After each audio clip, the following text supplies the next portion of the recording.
Hello my dear students, welcome back to another session of engineering chemistry. We are going to discuss about the first unit, water and its treatment, and in that we have already started our boiler troubles. So in the boiler troubles also we have discussed about the first two types of boiler troubles. Myself, Dr. N. Sarita, working as a professor of chemistry in St. Peter's Engineering College. So in my previous session we have discussed about the boiler troubles. In that boiler troubles, sludges and scales, as well as about the sludges and scales we have discussed, and priming and foaming, castic embrittlement. Today we will discuss in this session. So coming to the boiler troubles, the operational troubles which are created in the boilers due to the presence of dissolved salts which are giving hardness to the water.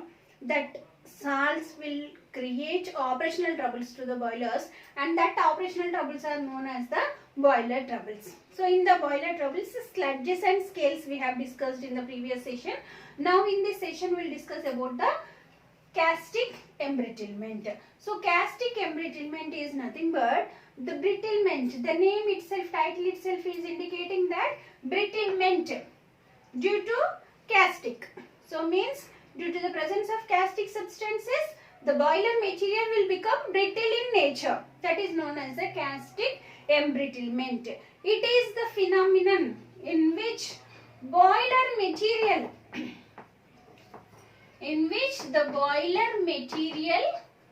will become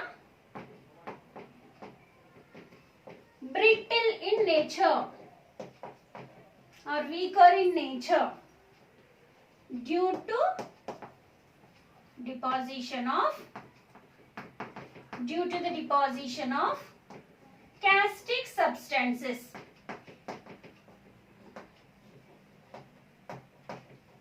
Due to the deposition of castic substances, especially castic soda. Castic soda is sodium hydroxide. Due to the deposition of sodium hydroxide on the boiler walls, the boiler material will become brittle in nature, and that phenomenon is known as the castic embrittlement.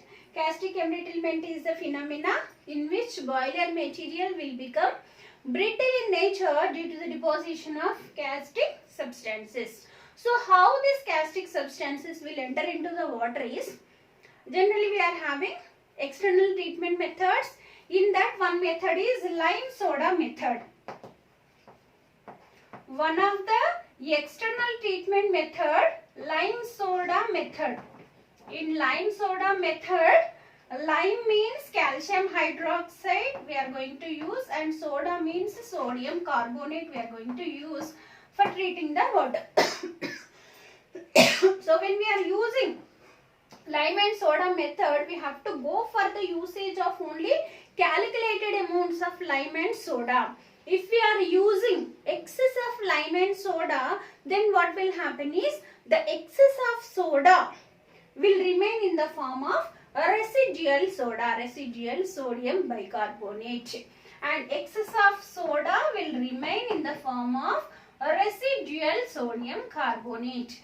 That residual sodium carbonate will leads to the formation of sodium hydroxide at the high temperature of boiler feed water.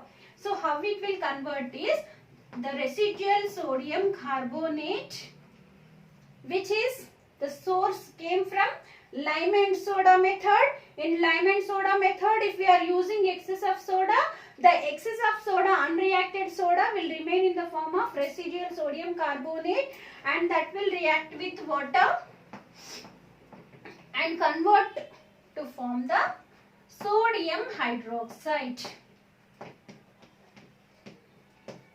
This sodium hydroxide will enter into the boiler feed water.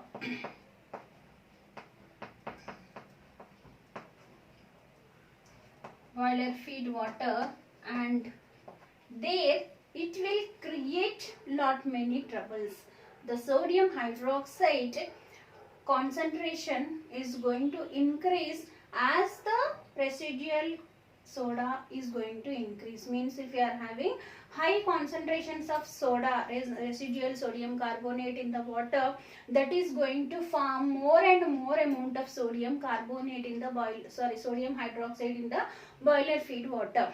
So that sodium hydroxide will flow along with the boiler feed water, and on the boiler tubes where we are having a small hair cracks, like if small cracks are present in the boiler feed boiler tubes, then at that places this sodium hydroxide will deposit.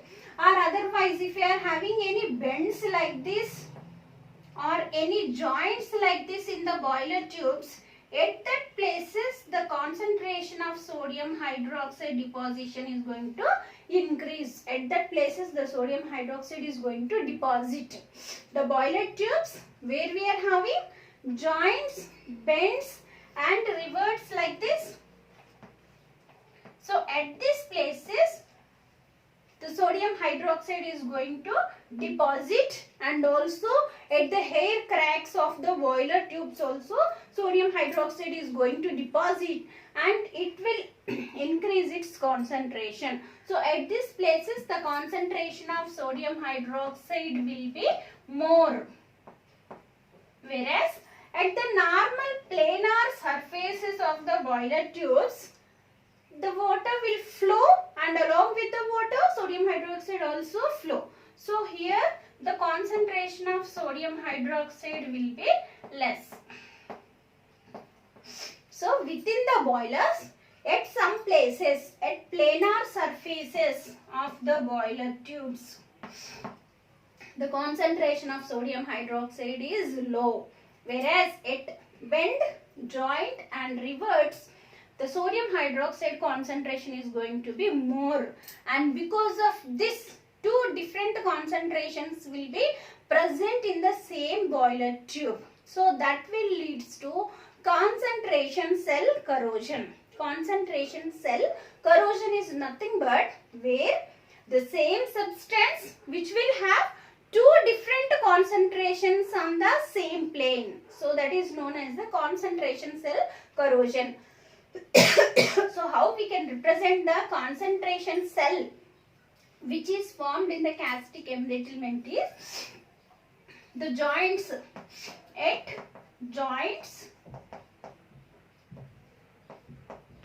bends or at rivets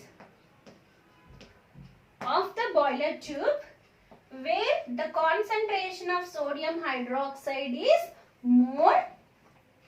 So high concentration of sodium hydroxide, whereas in the same boiler will also have the low concentration of sodium hydroxide. Low concentration of sodium hydroxide, this is at the boiler tube where we are having the plain boiler tube.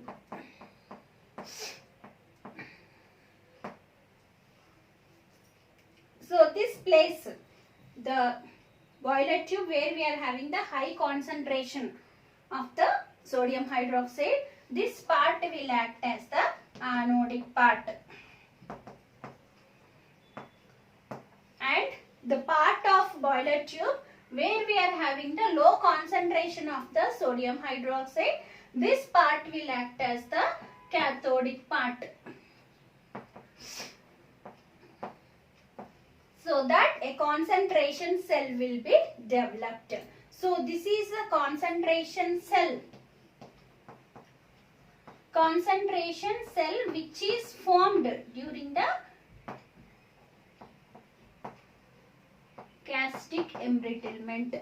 So in this concentration cell corrosion, the part of the boiler tube where we are having the joints, bends, rivets, we will have the high concentration of sodium hydroxide, and that part will act as the anodic part, and this anodic part, always in the corrosion, anodic part will be corroded, whereas the cathodic part, the planar surfaces of the boiler tubes will be having the low concentration of the sodium hydroxide, and it will act as the cathodic part, and this part will be protected from the corrosion.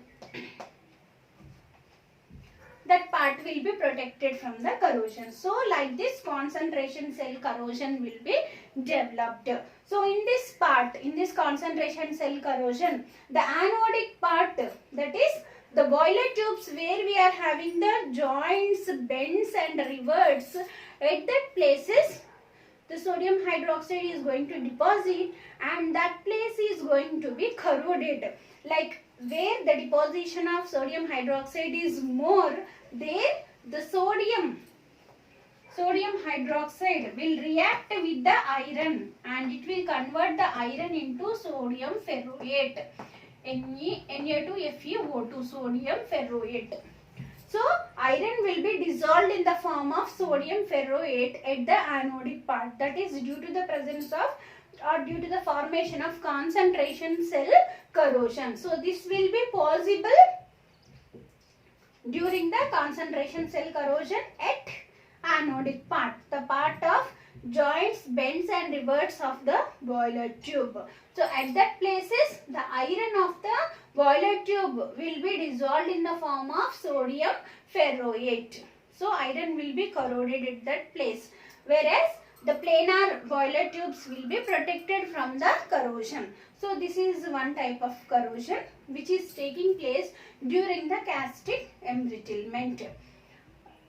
Casting embrittlement is nothing but the brittlement of the boiler material due to the deposition of caustic substances. So caustic substances means especially caustic soda, sodium hydroxide. The source of sodium hydroxide to the boiler feed water is when we are treating the water by using the lime soda process. If we are using excess of soda, the excess of sodium carbonate will remain in the water in the form of residual sodium carbonate, and that residual sodium carbonate will react with the water